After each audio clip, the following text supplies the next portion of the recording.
Hello friends, and welcome to the Hanged Man in the Moon. If this is your first time here, welcome. Thank you for coming. I'm pleased to meet you. If you've been here before, thank you for returning. I'm truly honored. Friends, if you are a returning visitor, you know that this is my mini-series in which I'm diving into a deep, expansive, edifying deck called The Tarot of the Holy Light by Christine Payne-Towler. And this is a deck which is very different from the decks that I was reared on, and perhaps you were also reared on, depending on your level of exposure to tarot. Now, I was reared on the Golden Dawn-based decks, the RWS, the Rider-Waite-Smith, otherwise also known as the Smith-Waite deck, and the Thoth deck as well, the Harris-Crowley deck, and all of their iterations and recreations and the plethora of the bounty of decks that keep coming out seemingly almost every month. And those are wonderful decks, and I'm very comfortable with those.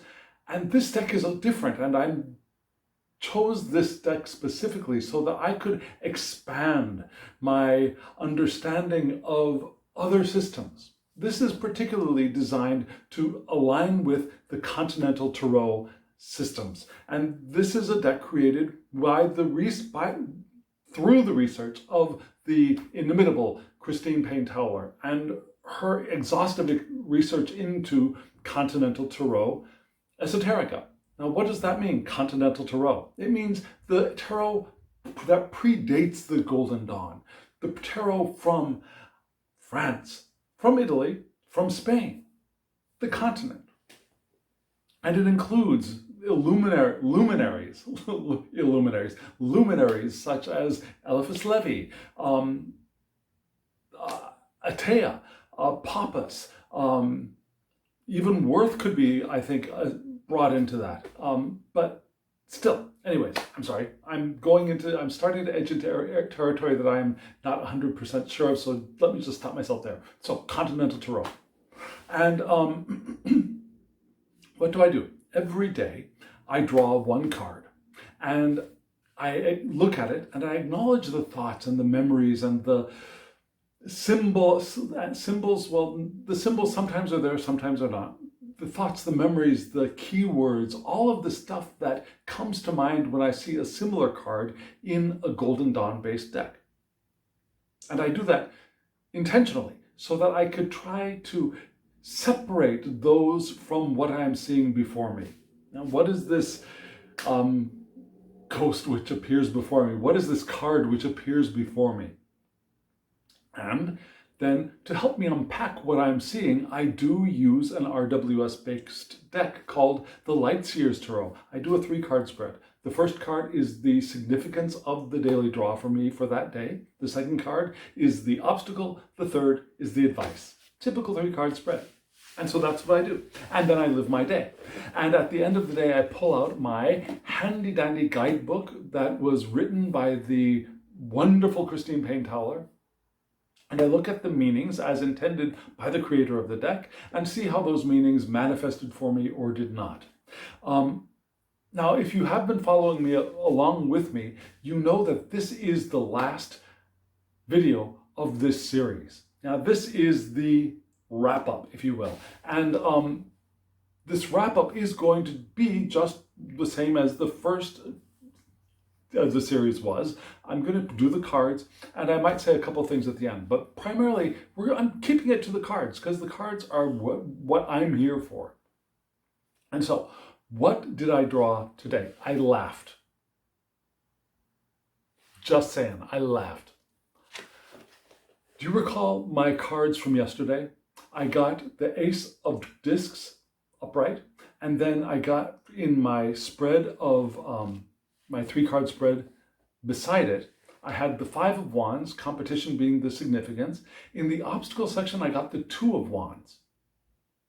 And then as advice, I got, what came out for me yesterday?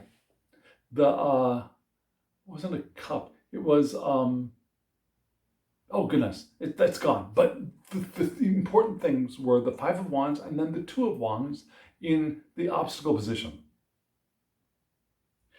Today, and it was 2 wands and a, was it a sword? Yeah, the Six of Swords. It was the Six of Swords yesterday. That's right. Move on. Move on. Today, remember again, Ace of Discs, Two of Wands as the obstacle. Today, for my daily draw card, I got the Two of Wands in reverse. The deck is trying to hit me in the head. I felt totally shade cast upon. I felt like the deck was casting shade, was saying, "You idiot." Here it is again. So I got the Two of Wands in reverse. So guess what? Okay, so suspense. Okay, Two of Wands reverse. What do we see here? Now this card has come up for me upright in the past. We see these two bursts of energy, bursts of fire from the sun. Can you see the Leo signs on both sides of the sun there? You can just see them on the side of the face. I love this sun card especially because of those Leos, because guess what my sun sign is? Ta-da! I'm a Leo.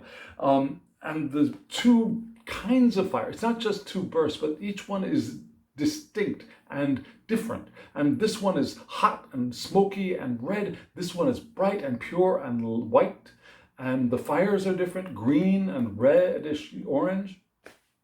And the astrological symbol here is Aries ruled by the sun, which is a perfect match, right? Hot, fiery, but a perfect match.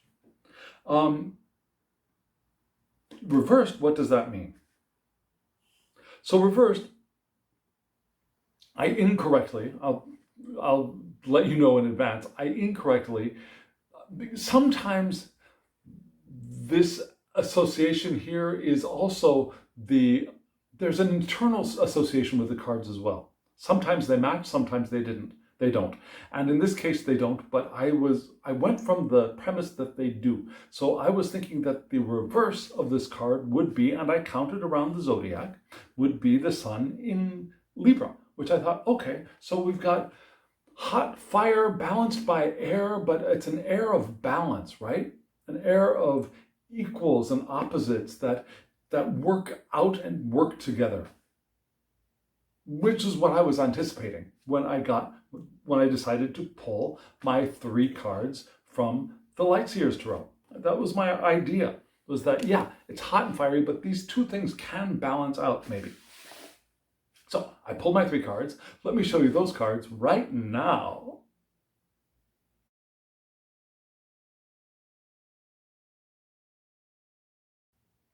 Could you just die? Do you see why I laughed out loud?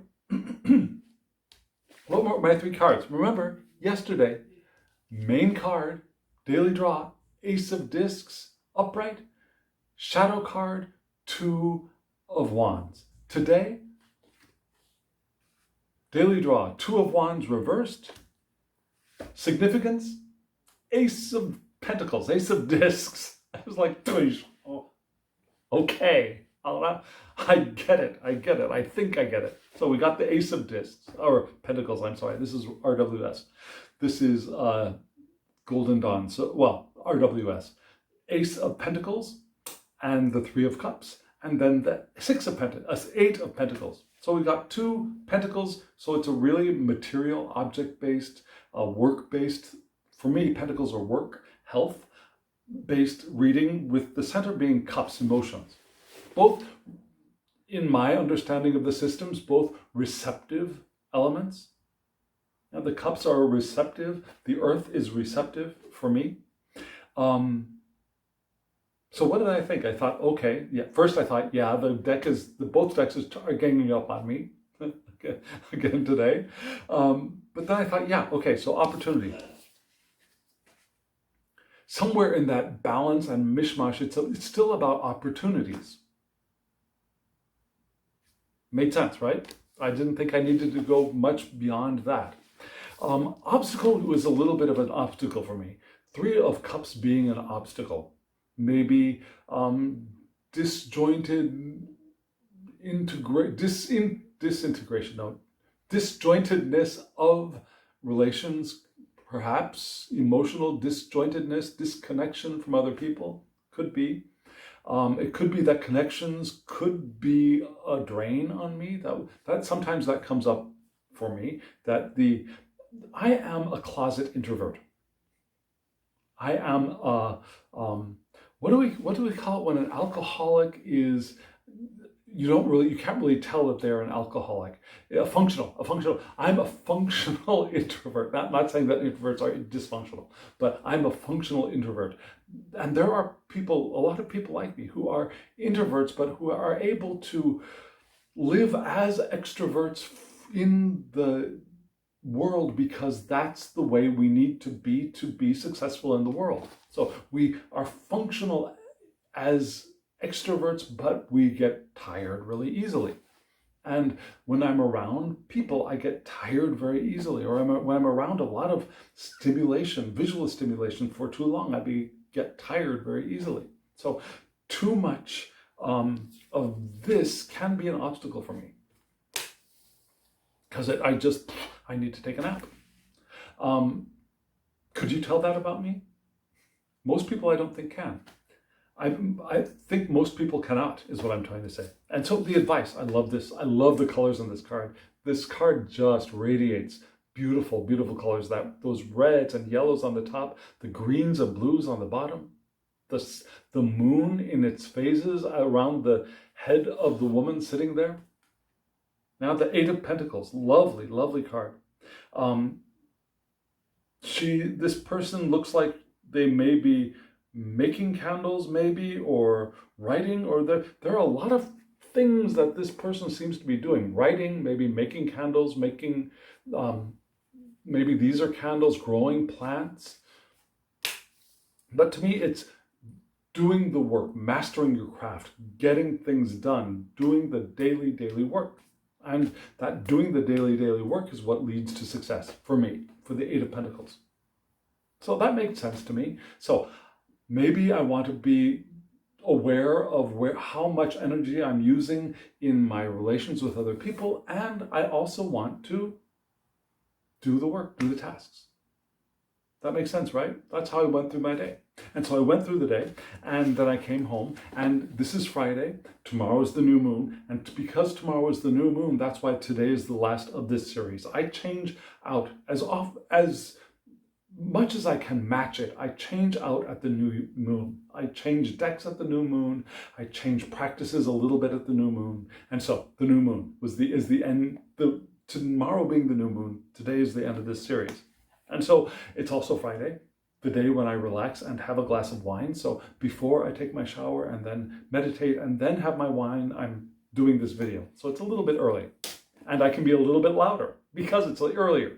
And so the Two of Wands, let's get back on track. The Two of Wands. Let me read you a little bit of the upright. Two sections, yeah? Two of Wands illustrates the two ways that matter receives solar force.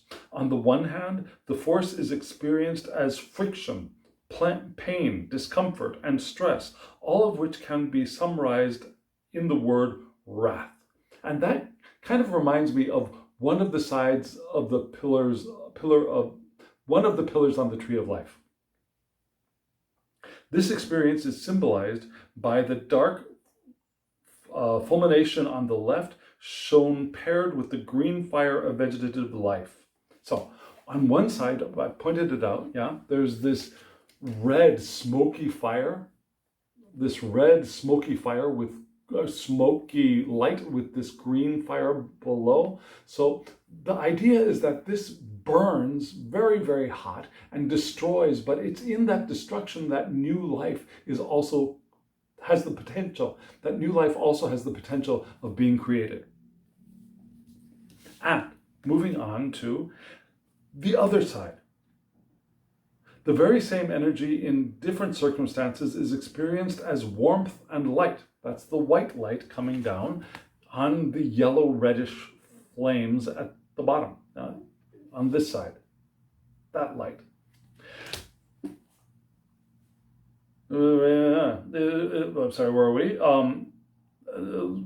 warmth and light, compassion and reconciliation, shown here paired with the red fire of human blood, summarized by the word love. So there's purity, which creates fire of love, very human love. There's this smoky, wrathy fire, which burns and destroys, but also creates the circumstances for new life. Yeah? And we've got both of those as potential co-workers, co-patriots in the creation act. So if you find yourself suddenly polarizing, however, it's time to view your opposite as a partner and reciprocal, the same way you might the left hand function, the right and left hand function, or the way Mars and Venus operate as mates, right? So that's upright. Now I'm going to read you everything for reverse because it's not that much, and there's a lot here. So, and I'll pick out what I think was important for me today. When reversed, the Two of Wands Good, here we go. When reversed, the Two of Wands risks turning into a deadlock due to energies working at cross purposes, often portrayed as crossed wands sparking against each other. This could refer to an internal situation as an equal split between optimism and pessimism, for example, or a situation where you feel damned if you do, damned if you don't. It could be a standoff with another person or with limitations that are externally imposed and inimical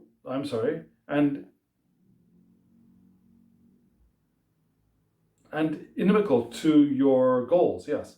You might be up against a dam in the stream. Creeping dread of self-doubt implies fear that perhaps you have bitten off more than you can chew. In such a case, give yourself a moment to take in the full implications of your situation. Regain your bearings before launching yourself back into action. Deal with concerns before they become regrets. Okay, so now there was a lot there, right? The internal struggles with other people, struggles with perhaps resources, and also if that feeling of insecurity comes up, stop, take a breath,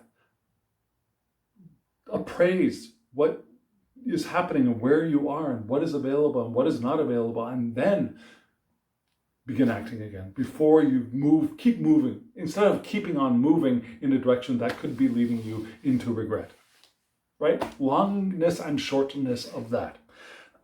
So what was my day like today? Today was a good day. There was not much that happened.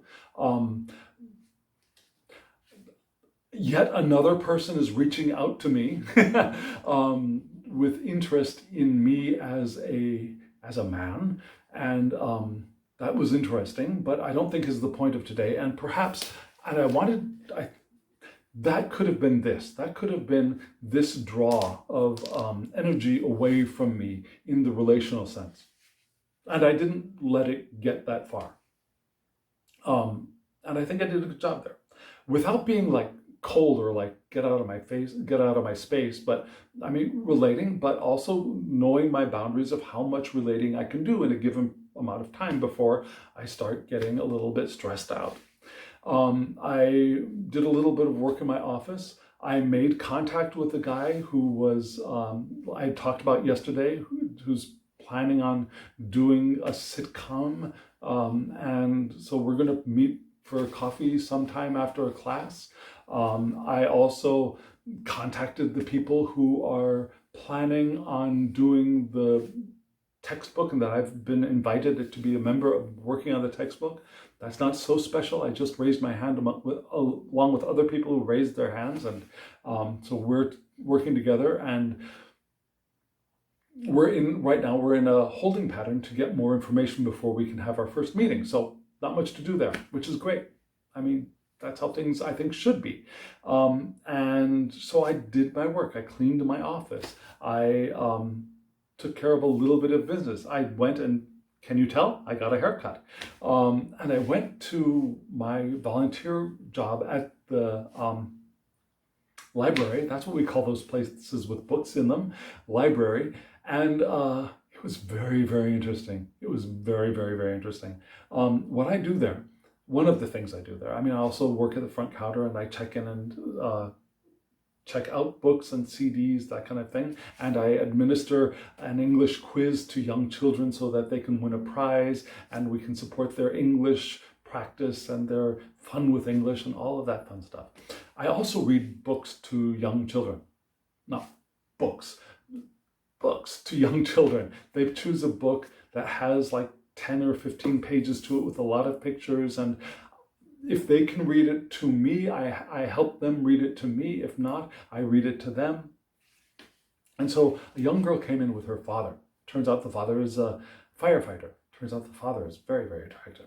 And it turned out the father was very, very interested in me. Probably not the way I hope he was interested in me, but also very, very interested in me. Suddenly, all these people are very, very interested in me, which is, I haven't felt that in a long, long, long, long time.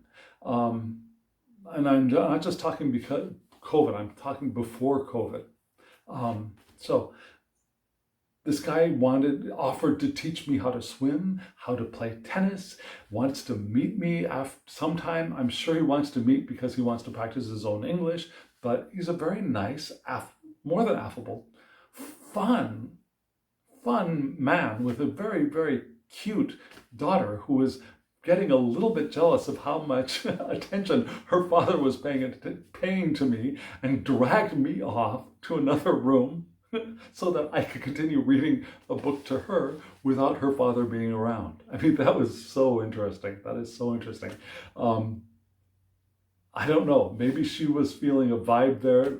Who knows? That was very, very interesting. So, and fun, and very fun. And I am going to go out for coffee with the guy, and I'm going to help him with English because I think he'd be fun to just interact with.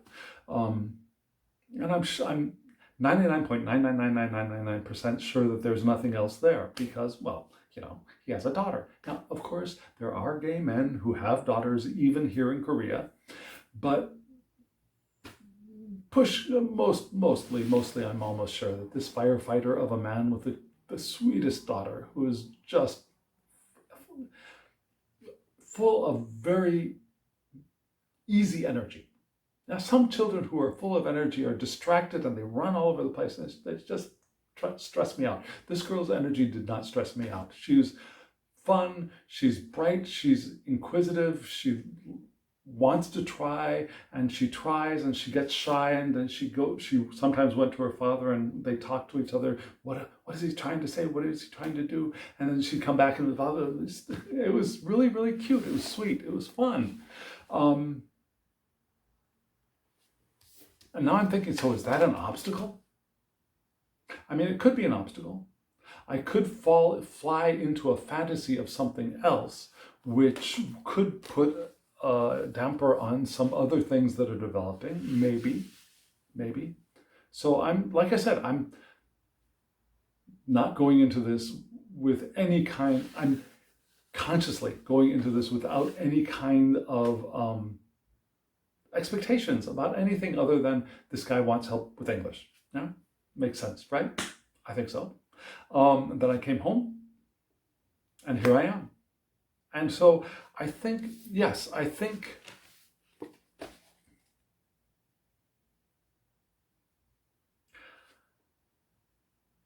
the meaning that I think rang the truest for me in that last section that I just read to you just a few moments ago was: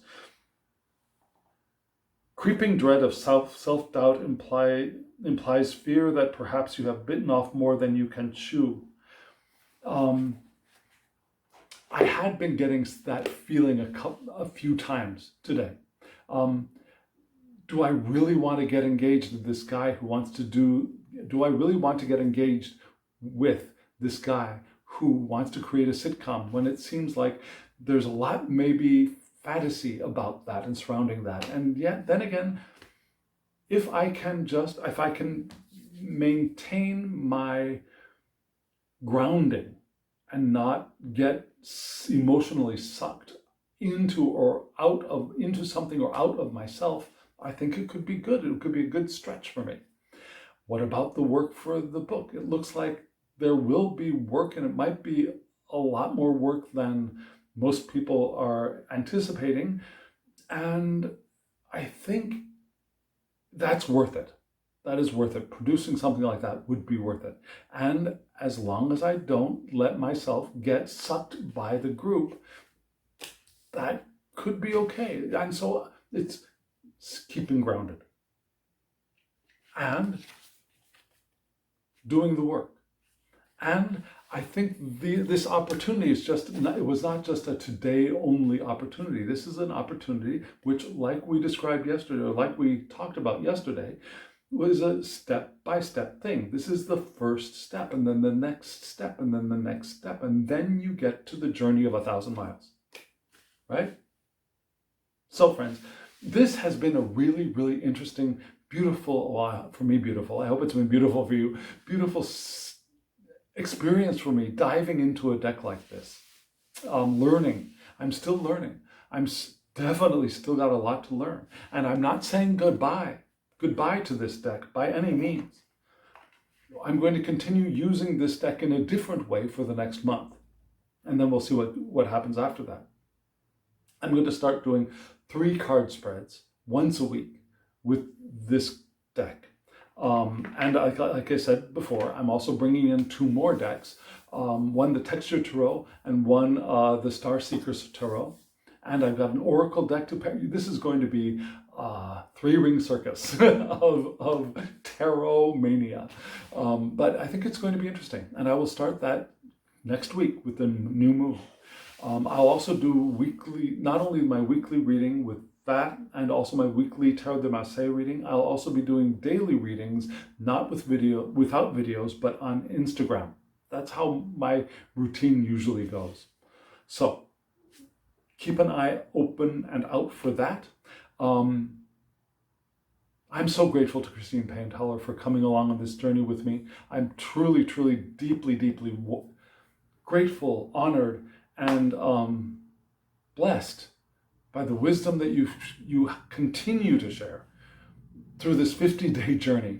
And if you keep stopping by for the weekly mishmash that I'm going to be doing, I would be deeply grateful, of course, as always. And friends, for those of you who have continued with me on this journey, I'm also grateful for you coming along. Even if you haven't commented below, I felt your presence, I believe. And that has helped sustain my energy through this 50-day journey. Almost as much as this deck, this beautiful, beautiful deck, has sustained me on this 50-day journey. This deck has sustained me through a lot in these 50 days. It sustained me through the beginning of a journey on a cruise ship, which was wonderful, and then the beginning of a journey through hospitals, which was differently wonder-filled. Not like I'm deliberately breaking that word apart into its original pieces, wonder-filled, because it was filled with wonder, primarily because of this beautiful deck. And then my return home, which was intense and has been intense, and now I'm just beginning to start, I'm getting my footing back here in Korea. And so it's time to move on to the next stage of working with this beautiful deck. And friends, I truly, deeply, highly recommend this deck. If you haven't gotten it, get it. Get a book or 2 by Eliphas Levi. Get both of the guidebook and the companion book for the Tarot of the Holy Light. And if you do that, if you read these books, if you read Eliphas Levi, at least 1 or 2 books by him, you'll start to get a handle on this deck in a way that I think a lot of people have missed. A lot of people have not put in the work for this deck. And this deck, the work you put into this deck blossoms, produces an abundance of fruit to harvest. So I highly recommend it, friends. I highly recommend it. And then maybe after you get comfortable with this deck, you can move on to an Atea or the Eudes Picard, or both, which is what I'm planning on doing eventually. After I get a grip on this deck. This is part of my journey in learning other of the decks in this genre. If you could call them a genre, they're very, very different. Probably not a genre. Anyways, I'm rambling. Friends, again, thank you. Christine Payne-Towler, again, deeply thank you.